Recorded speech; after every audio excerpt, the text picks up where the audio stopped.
আসসালামু আলাইকুম ওরহমতুল্লাহি বারাকাতুহু। সম্মানিত দর্শক মণ্ডলী, আজকে আপনাদের সামনে আমি খুবই গুরুত্বপূর্ণ একটি ভিডিও নিয়ে উপস্থিত হয়েছি। ইনশাআল্লাহ এই ভিডিওটি আপনাদের অত্যন্ত উপকারে আসবে।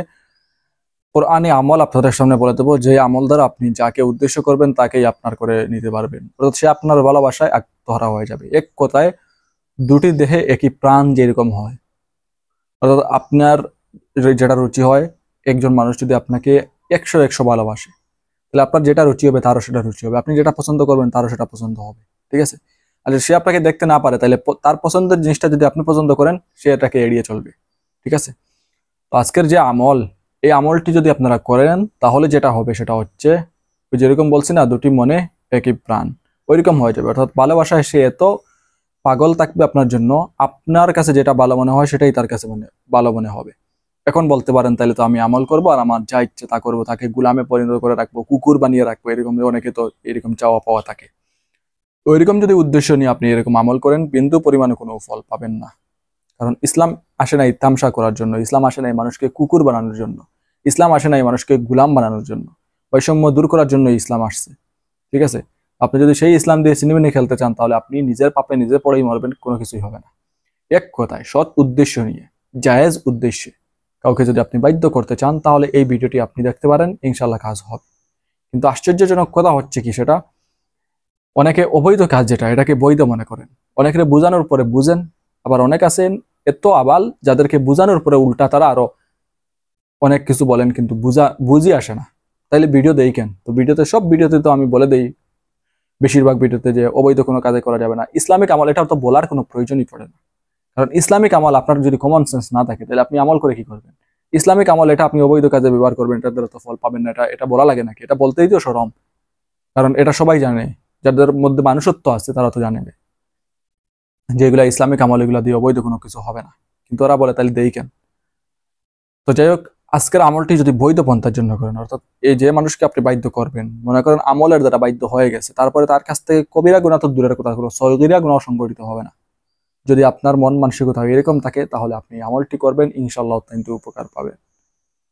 আর যদি আপনার এরকম হয় যে তার দ্বারা কোনো স্বার্থ উদ্ধার করতে চাইতেছেন, যেমন একটু আগেই বলছি, গুলাম বানাবেন আর কুকুর বানাবেন আর এরকম বানাবেন সেরকম বানাবেন, আর আপনি যেটা করবেন সেটা তারা পছন্দ হয় যে, তো এরকম করার জন্য করতেছেন, আপনি করবেন খারাপ কাজ, খারাপ কাজটা সে মেনে নিতে পারতেছে না, কিন্তু এটা করলে খারাপ কাজটা মেনে নেবে। যদি এরকম আপনার উদ্দেশ্য হয়, তাহলে একদম আপনজন যদি হয়, যদি আপন সন্তান হয়, ভাই বোন হয়, আত্মীয় স্বজন হয়, স্ত্রী হয়, স্বামী হয়, যে কেউ হয় না কেন, বিন্দু পরিমাণে কোনো উপকার পাবেন না। ঠিক আছে? এবার বুঝে শুনে আপনি আমল করতে পারেন। অন্যথায় এই আমলের সবার জন্য অনুমতি থাকলো, যারা বৈধ কাজের জন্য করবেন, ইনশাল্লাহ সবাই করতে পারবেন, কোনো সমস্যা নেই। কমেন্ট করিয়ে জানিয়ে দিবেন কে কে করবেন।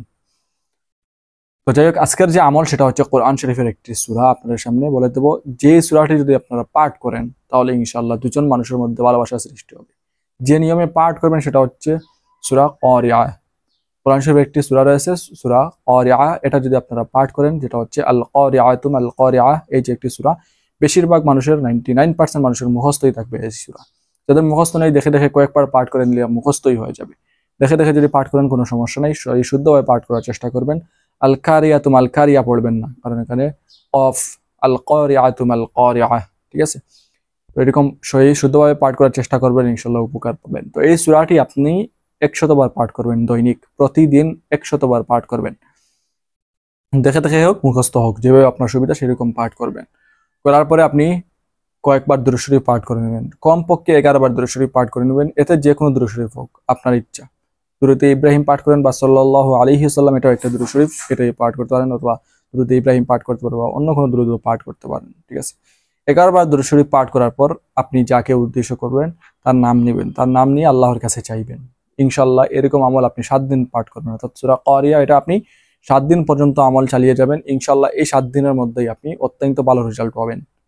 ঠিক আছে? যেটা বলছি, কমেন্ট করবেন, যাতে করে রেজাল্ট পাইছেন বলে আরেকজন দেখে এ থেকে উদ্বুদ্ধ হয় আমল করার জন্য। কিন্তু যারা কমেন্ট দেখে আমল করবে, যে তাইলে তারা তো উপকার পাইছে আমল করে, এরকম কোনো কেউ উপকার পাবে না, কারণ তার ভরসা আল্লাহর উপর থাকবে না, কমেন্টের উপর থাকবে। ঠিক আছে? আর যদি আপনার উদ্দেশ্য আল্লাহর উপর ভরসা করে আমল করেন, যে সব কাজ করা মালিক করছেন আল্লাহ তাআলা, দেওয়ার মালিক করছেন আল্লাহ তাআলা, তাহলে কমেন্ট আর নাম ওইগুলো আপনি চাইবেন না।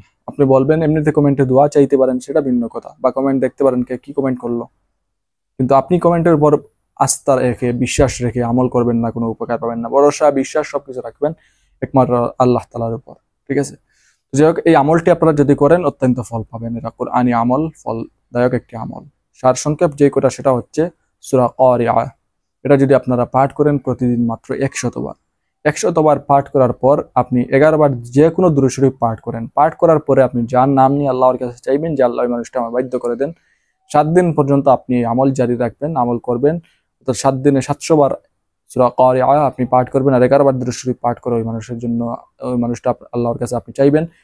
ইনশাআল্লাহ দেখবেন আপনার উদ্দেশ্য যদি সৎ হয়, ওই মানুষটার জন্য কোনো পাপ সংগঠিত না হয়, গুনাহ সংগঠিত না হয়, তাহলে অচিরেই 7 দিনের মধ্যেই আপনি মানুষ আপনার হয়ে যাবে, অর্থাৎ আপনার বাধ্য হয়ে যাবে ইনশাআল্লাহ, ঠিক আছে?